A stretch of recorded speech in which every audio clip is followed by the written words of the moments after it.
Hi, today is 27th July 2021. My name is Shantanu Prashant Tumme, and our today's video topic is what is multi-threading in Java. So basically, multi-threading is multi-threading is a process of executing n number of threads at a single time.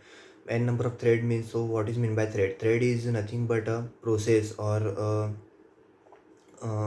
thread, we can say in simple language, thread is the insect which is thrown by our arithmetic logical unit to execute the program or to execute any system, to execute any file we are processing. For example, if we are opening the word, the process of opening word is a thread. So that thread, the process, that the processing of that thread, and the processing, if we are using Google Chrome, if we are using Word, if we are using Excel at a single time, and n number of applications at a single time, then this process of execution of n number of applications at a single time is known as multi-threading. So we can see in our task manager of our system in performance tab that n number of threads are working simultaneously. For example, say 2000 threads, 3000 threads are working as simultaneously as per depending upon our core capacity or n number of cores we are having in our system. So uh, each core have arithmetical logical unit in it. So there may be number of processors as per the definition of core, but there are only the system may be dual core, the system may be quad core, the system may be octa core, the system may be single core also. So in single core or before the single core the generation was happening, there was not multi-threading system. Only one thread at a single time can be executed, but nowadays we can execute multiple tabs at a single time. We can we can do that. The multi-threading can also be known as multitasking. Okay, so what this means by multitasking is nothing but operating a single system can operate a multiple task at a time.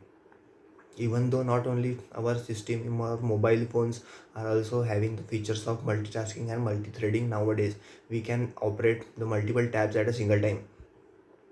For example, listening to songs and chatting on or chatting or calling or preparing writing anything on a Word document, writing anything on a notepad in a mobile phone. So for the execution of multi-threading there are n number of methods defined in Java already.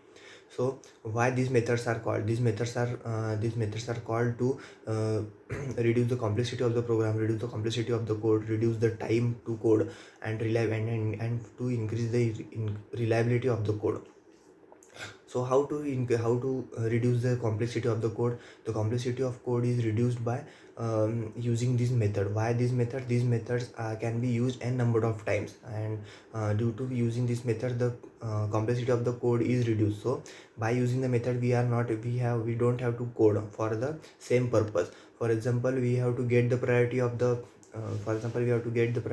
thread. So we will not code, or we will not anything in a code. We will directly use the method get priority. So this was an example of the method.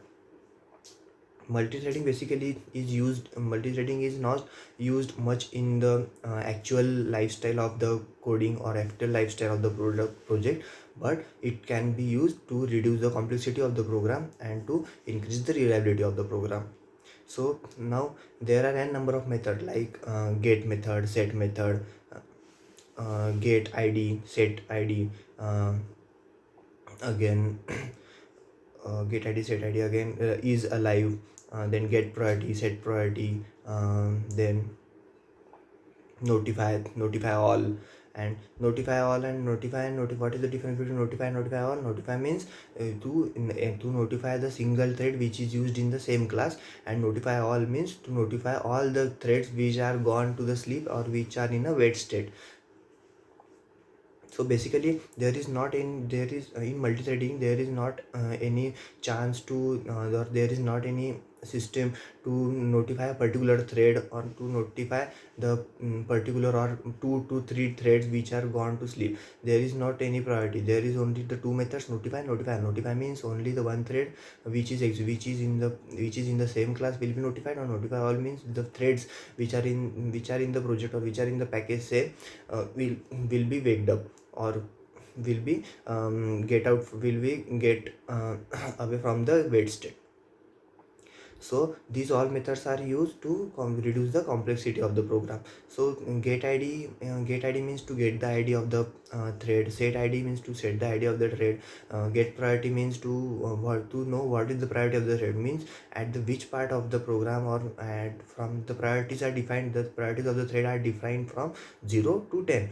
0 means lowest priority and 10 means highest priority. So by default, when we get the priority of any thread, the by default priority of the thread is the by default priority of the thread is 5. Okay, so we can set the priority, we can define the priority of the thread as per our requirement. So if my requirement for the 100 thread is 9, so it will be defined as 9. So as we have already seen, the multi-threading is known as multitasking also. So by setting the priority, we can execute the multiple threads at a single time and at the defined priority. So the multi-threading, the two threads or n number of threads are running concurrently in the program. So once these are defined, they can execute at the given time and at the profile period.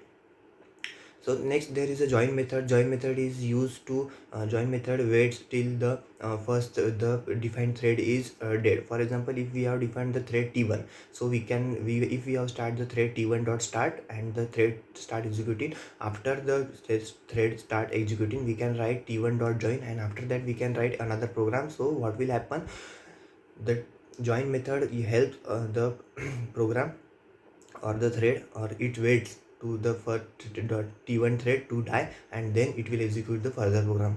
If we didn't write join method, so what will happen, it will execute the t1 thread, and then it will start executing the another program before executing the before the completion of the thread t1. So yield method is also there. What does the yield it is like a join method, but it is not but it doesn't wait to the thread to die. Yield method, what happens, yield method, if I am at the shop and I will take 1 hour in a shop. So if another customer is waiting for me, another customer is waiting to for shopping, and he will require only 1 minute. So I will stop my work and I will ask him to come and let him complete his work, and then I will again restart my work. So this is called as yielding. So what does yielding do? Yielding, if the one thread is having the time to execute for 1 hour, so the yield, if we use a yield method, so the first thread will stop or pause his work, and he will ask the another thread which is waiting, and which is waiting for the object. He will that thread will come and he will execute his task, and he will go back, and then and that first thread will resume its work again. So this is all about multi-threading. Multi-threading is nothing but a multitasking and executing multiple threads at multiple threads at a time, and which are running concurrently. So thank you.